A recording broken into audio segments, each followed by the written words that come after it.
Hey, what's up, everybody? Just wanted to share some thoughts with you about the new LSAT-Flex, especially the anxiety going on, given all the uncertainty around how exactly the test day is going to go. And I just want you to know, first of all, that I'm here for you amidst all the uncertainty, navigating the ambiguity around what's going to happen, what the format's going to be like. I want you to trust that all the prep you've done up to this point will still serve you, because while the format of the exam has changed, the content of the exam has not changed at all. All the prep you've done on games, reasoning, reading comp, pacing, all of that still holds. And I just got done with a great coaching conversation with Laura, who's been following me on Instagram and now in the Facebook group for a little while. And we were talking about all the anxiety going on with what test day is going to like. And I want to share with everyone a couple of key pieces of advice, as well as some additional advice for Laura that we didn't get to in our conversation. So first off, there's actually a benefit of LSAT-Flex in that the exam is 3 sections, not 5.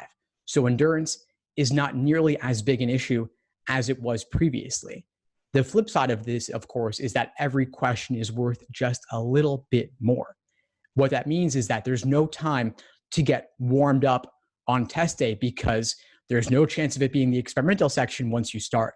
And again, each question's worth more. What you do is, like I always said, do a warm-up before you actually start the exam. A game, a passage, a few logical reasoning questions, just so that the first questions you're doing on test day are not the ones that actually count. Another piece of advice is that while the exam as a whole is incredibly important, no one particular test day will make or break you. You can always retake, and law schools do not average multiple scores.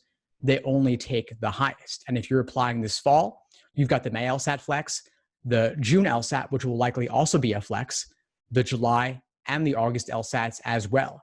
And you don't know whether July or August will be in person, digital, or online LSAT-Flex. But either way, the content remains the same. All the prep that you're doing now will still benefit you in one way or another.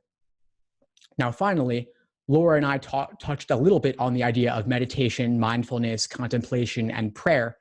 And I highly recommend this. Even if it's not spiritual in nature for you, trust that these traditions have existed for thousands of years for a reason. And at least one of those reasons is the sense of clarity and common purpose that it brings you. The ability to strengthen your mind like a muscle, to bring your focus back to the task at hand. If your mind wanders, if your attention wanders, if you lose focus, to notice those moments of wandering and be able to bring it back to your focus and task at hand, which is, of course, in this moment, acing the LSAT. And so take up this habit, even just 5 minutes a day, mindfulness, meditation, prayer, whatever you want to call it, and whatever form you want it to take for you personally. The idea is that you notice when your mind wanders, you bring it back to your intention. Your intention could be a focus on your breath. Your intention could be spiritual in nature, or your intention could be to rock the exam as a whole, and then to conquer the single question that is in front of you, whether it's logical reasoning, games, or reading comp.